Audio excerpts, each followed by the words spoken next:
경매에 대해서 말씀을 드리겠습니다. 우리가 경매 투자에 관심이 많은데 저는 그렇게 생각합니다. 왜 사람들이 경매에 관심이 많을까?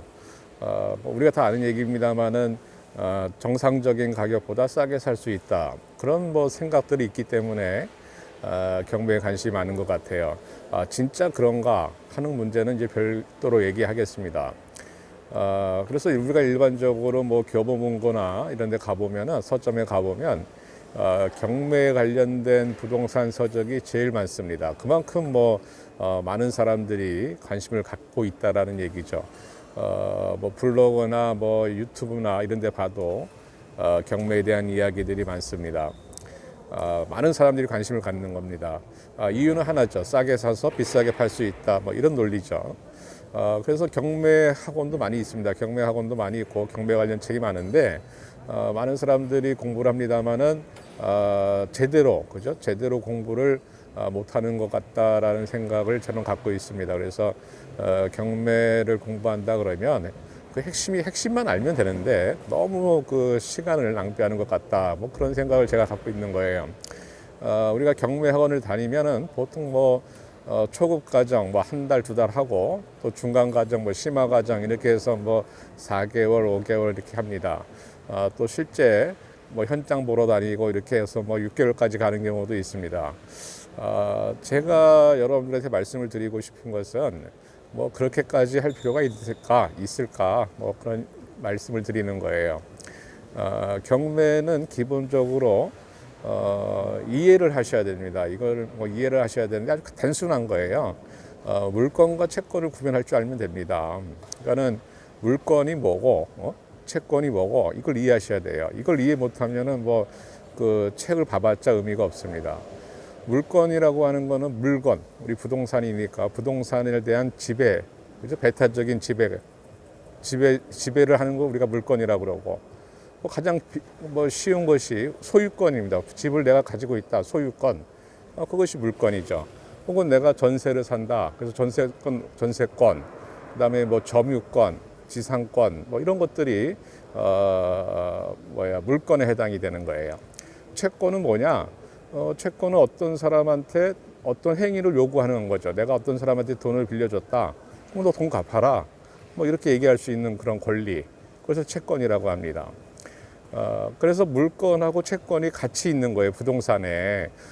우리가 집이다, 상가다, 건물이다 그러면 그 건물에 경매 나온 물건은 부동산에 물건하고 채권이 같이 있기 때문에 이것을 이제 어떻게 분리할 거냐. 이것이 이제 경매 공부의 시작입니다. 그래서 물건하고 채권이 있으면 물건이 더 우선하는 거예요. 그죠? 물건은 먼저 생긴 소유권하고 지상권이 있다. 그럼 소유권이 먼저 됐으면 소유권이 먼저 인정해 준다라는 거예요. 왜 그럴까 생각해 보세요. 왜? 억울한 사람이 있으면 안 되는 거예요. 그죠? 그러니까 경매라고 하는 것은 기본적으로 억울한 사람이 없어야 된다라는 게 기본 취지입니다. 내가 돈을 받을 게 있으면 돈을 받아야 되는 게 정상이죠. 그죠? 부동산이라는 게 재산이 있음에도 돈을 빌려간 사람이 안 준다. 그럼 억울하잖아요. 그죠? 그러니까 그런 억울한 사람이 없어야 된다라는 게 기본 취지입니다. 그래서 경매를 공부하면은 요것만 아시면 돼요. 지금 제가 말씀드린 것만 정확하게 이해하고 계시면 돼요. 근데 우리는 이제 그 경매 공부하게 되면은 이제 그 물건과 채권이 다투게 되니까 그 기준점을 찾습니다. 기준점이 우리가 뭐라고 그러냐면 말소기준 권리라고 그러는 거예요. 말소기준 권리. 그러니까는 우리가 말소기준 권리를 알고, 그죠? 말소기준 뒤에 있는 건 다 없어지는 겁니다. 말소기준 앞에 있는 거는 내가 다 인수하는 거예요. 그래서 경매 공부를 한다 그러면 4가지만 알면 됩니다. 4가지.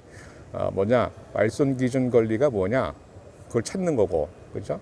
그 다음에 내가 인수하는 권리가 뭐냐? 내가 인수해야 되는 게 뭐냐? 이거죠. 그 다음에 임차인이 누구냐? 임차인, 현재 점유하고 있는 사람의 권리가 뭐냐?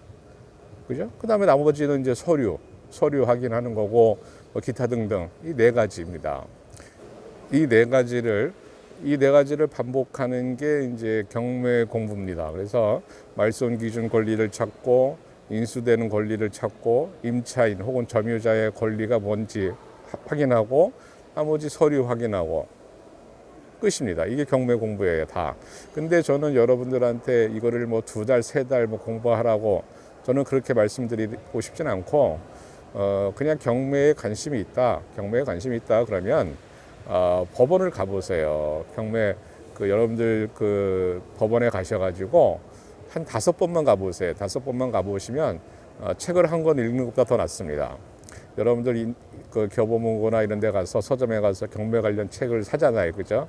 뭐 200페이지, 뭐 250페이지 되는 그런 책을 다 읽어도 잘 이해 안 되잖아요. 그죠? 괜히 뭐 거기 어려운 얘기들 많이 써 있고 그런데 그냥 경매 투자해서 돈을 벌어보고 싶다 그러면 그 법원을 가보시면 돼요. 법원에 가면은 그 앞에서 많은 뭐 학원이나 뭐 이렇게 대행을 해주는 그런 사람들이 와서 자료를 줍니다.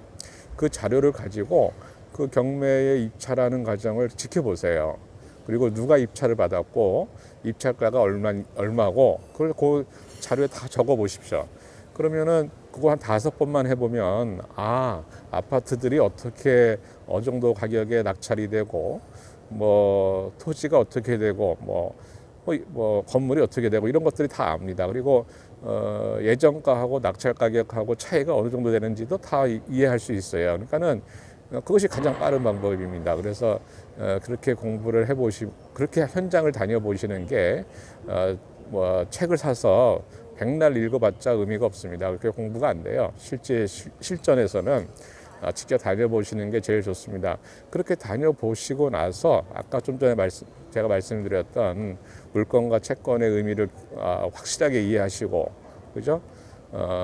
채권이 어떻게 소멸되는 거고, 물건은 내가 인수하는 게 뭔지, 이것만 알면 되는 거예요. 끝이에요.